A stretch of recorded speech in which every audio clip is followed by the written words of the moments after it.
안녕하세요. 도시재난 생존 전문가 우승혜입니다. 저는 만약 우리가 사는 도시에 어떤 큰 재난이 터지면 어떻게 해야 될 것인가, 그걸 연구하고 있거든요. 여러분들은 아직까지 그런 것들을 생각해 본 적이 없는 젊은 대학생들인 것 같은데, 혹시나 그런 일이 있을지 모르니까 저희 강의가 도움이 됐었으면 좋겠습니다. 저희 취미 하나 말씀드리겠습니다. 저는 매일 아침에 일어나고 아침, 점심, 저녁 뉴스를 보면서 일기예보를 항상 챙겨봐요. 일기예보 보는데 문제는 뭐냐면은 그걸 보고 나서 내일의 날씨가 뭐였는지 기억이 안 나요. 저 같은 분들이 있을지 모르겠는데 한번 잠깐 그 영상을 보시겠습니다. 네, 기상센터입니다. 오늘 아침 출근길부터 이 비 때문에 고생이 많으셨죠? 지금도 보시는 것처럼 서쪽 지방의 대부분 비구름이 덮여있는 모습입니다. 수요일인 모레도 북쪽으로 비구름이 지나면서 서울을 비롯한 중서부 지방 또 한 번 비가 오겠습니다. 기상센터였습니다. 네, 내일 날씨가 뭐라고 하나요? 비가 오나요? 눈이 온다고 그러나요? 날씨가 좋다고 하나요? 저 같은 남자분들은 이렇게 일기예보를 봐도 기억이 안 나요. 그래서 내일이 날씨가 뭔지 기억이 안 나는데 아마 저 같은 분들이, 남자분들이 좀 있으실지 모르겠습니다. 자기 어떤 남자 친구나 아버지나 그런 분들이 멍하니 일기예보를 본다고 하더라도 뭐라 하지 마세요. 이해해 주시고 또 내일 날씨가 뭐냐 이렇게 물어보시면 안 돼요. 그거는 이제 에티켓입니다. 근데 이렇게 저처럼 아침에 일어나갖고 이렇게 이제 상큼한 아나운서들의 일기예보를 들으면서 하루를 시작하는 분들이 많이 있을 겁니다. 근데 이런 상큼하고 이쁜 아나운서나 기상캐스터가 아니라 갑자기 막 긴박하게, 아나운서가 긴박하게 막 외치거나 소리를 지르거나 그런 갑자기 이상한 상황이 될 수가 있겠죠. TV 밑에는 긴급 뉴스라고 속보라 갖고 자막이 막 정신없이 지나가기도 하고 이런 경우가 있을 수가 있겠습니다.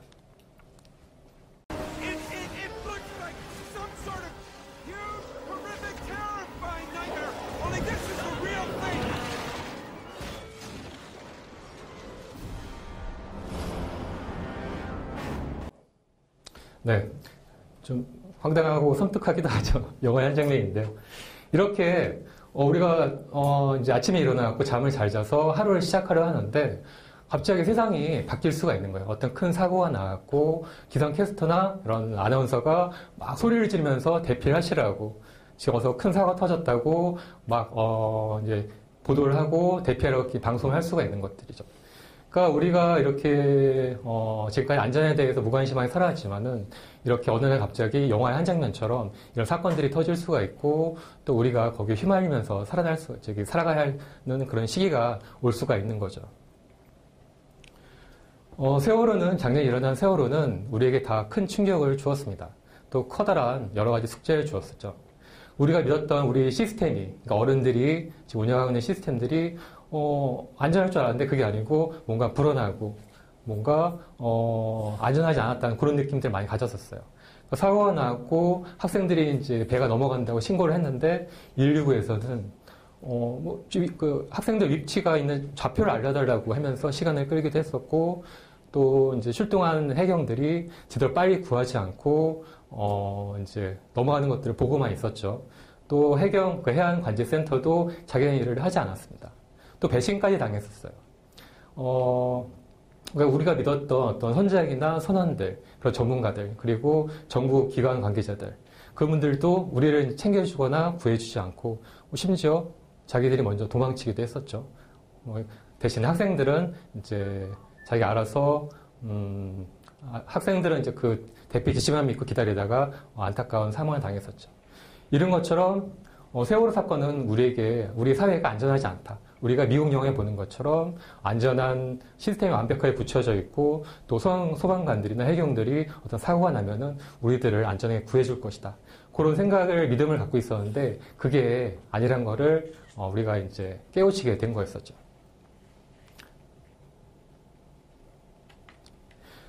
만 한 장짜리를 만들어진 세계 재난이라는 그림입니다. 동남아시아에서는 지진이 있고 아프리카에서는 가뭄이 있으며 쓰나미나 화산 폭발 그런 것들이 있죠. 근데 맨 오른쪽 아래에 한국 코리아라 되어 있고 빈칸책이 잠깐 숨겨져 있어요. 우리 한국의 재난은 어떤 걸까요? 한번 말해 보실래요? 막막하죠? 제가 보여드릴게요. 이거, 그러니까 제가 그린 건 아니에요. 저도 이제 어제 인터넷에서 이제 퍼온 건데, 어떤 사람들이 이렇게 생각을 하시나 봐요. 그러니까, 우리 어떤 한국에서 재난이 터져도 그 사고로 간단히 이제 넘길 수가 있고, 큰 피해 없이 작은 피해로 이제 할 수가 있는데, 사건을 키우고 또 피해 당사자와 국민의 어떤 반목을 일으킬 수 있는 그런 것들을 지적을 하셨던 것 같아요. 근데 이렇게 정치가 국민을 챙기지 못하면은 그 국민이 시민들이 얼마나 큰 고통을 받는지 전 세계에서 그런 사례가 많이 있어요. 제가 그거를 보여드릴게요. 이 사진 혹시 보신 분이 있나요? 네, 한 달 정도 전에 이제 보도가 됐었죠.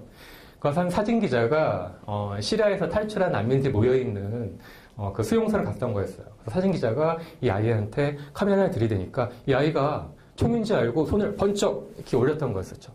저 커다란 눈망울이 거의 공포가 스며져 있는 게 이제 보이시죠?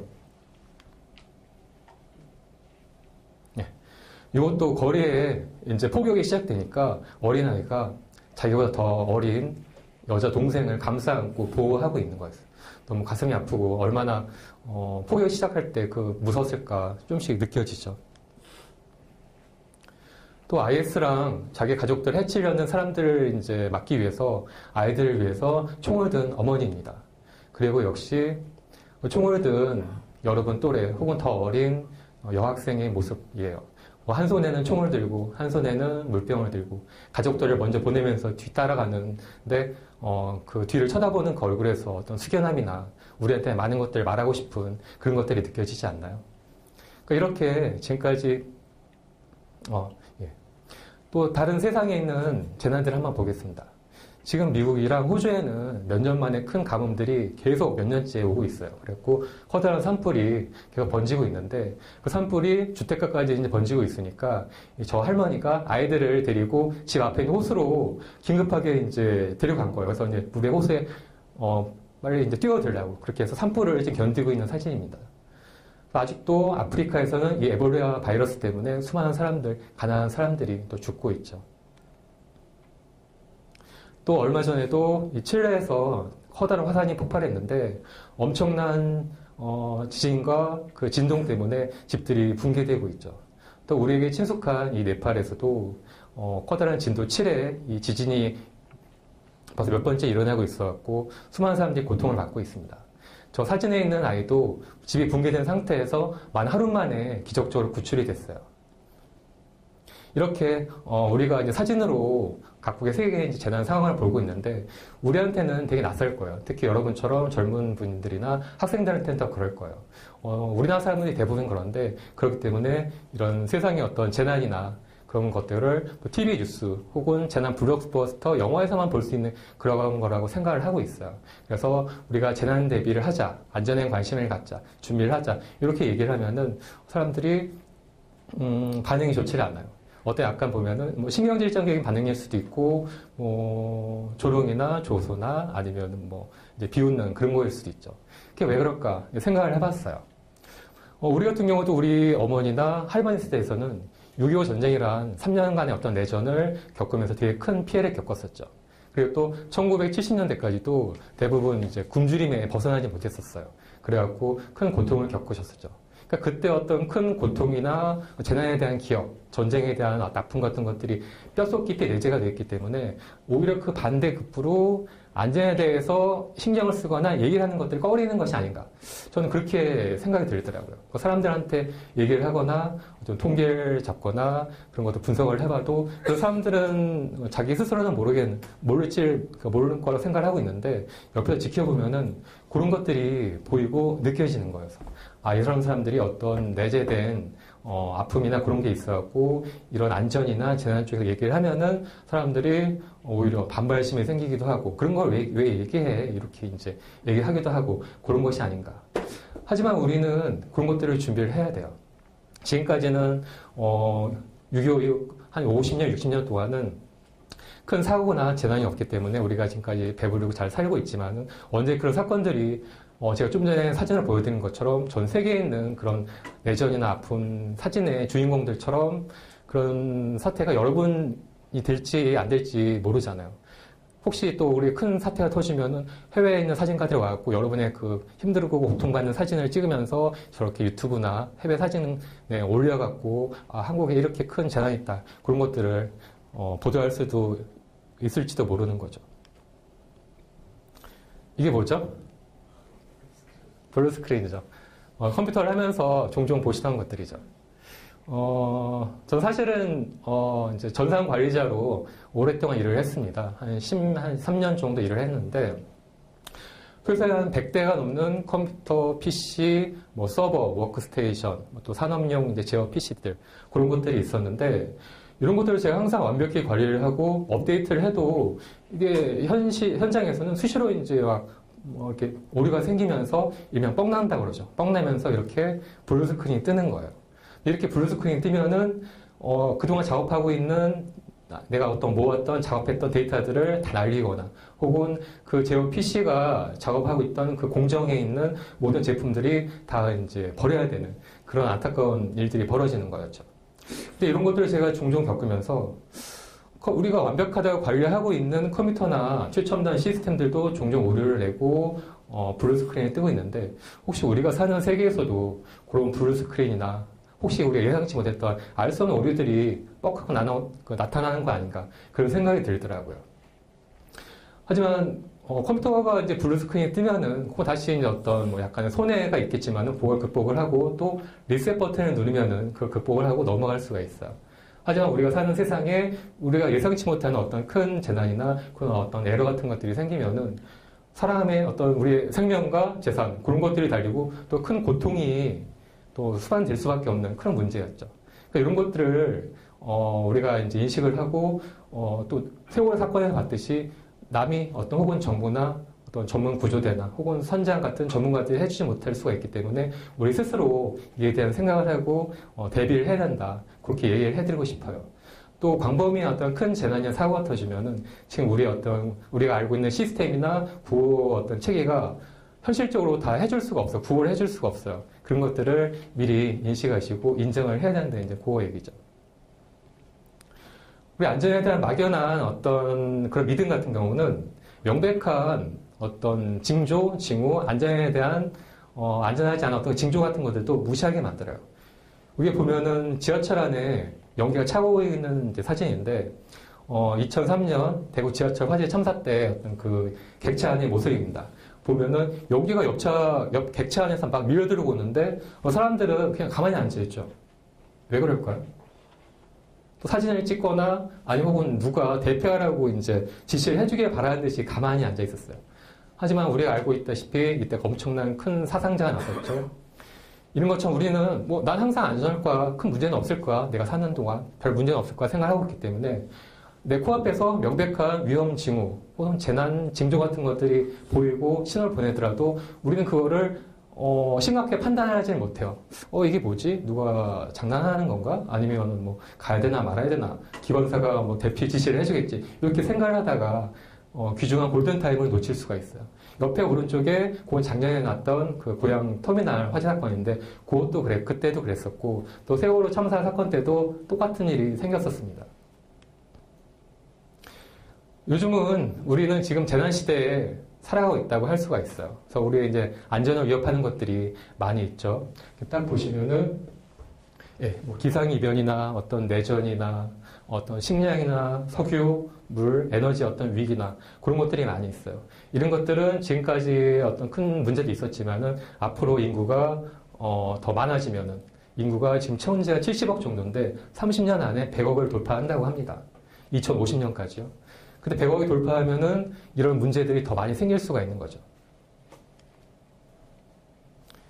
그렇기 때문에 우리 개인들도 어떤 생존법들을 알고 있어야 돼요. 그래야지만이 현실적인 구호 시스템이 부족할 때 우리 스스로 생존할 수 있는 방법과 어떤 지식과 그런 준비를 할 수가 있는 거죠. 이렇게 보면은 뉴스에 나오는 사고나 그런 피해자들이 그냥 나랑 전혀 상관이 없다. 그렇게 생각하시면 안 되고 나나 친구 혹은 우리 가족이 될 수 있다. 그런 것들을 생각을 하셔야 돼요. 그리고 막연한 낙관론은 위험합니다. 나한테는 언제든지 하다못해 이 홀에서도 어떤 화재나 어떤 큰 사고가 갑자기 날 수 있다는 것들을 항상 생각하고 있어야지만이 비상시에 바로 즉각적으로 대처를 할 수가 있어요. 그리고 평소 최소한의 준비나 대비가 필요합니다. 그 사람들은 얘기할 거예요. 재난 대비가 뭐야? 뭐 우리가 할 게 뭐가 있어? 이렇게 이제 얘기하실 수가 있어요.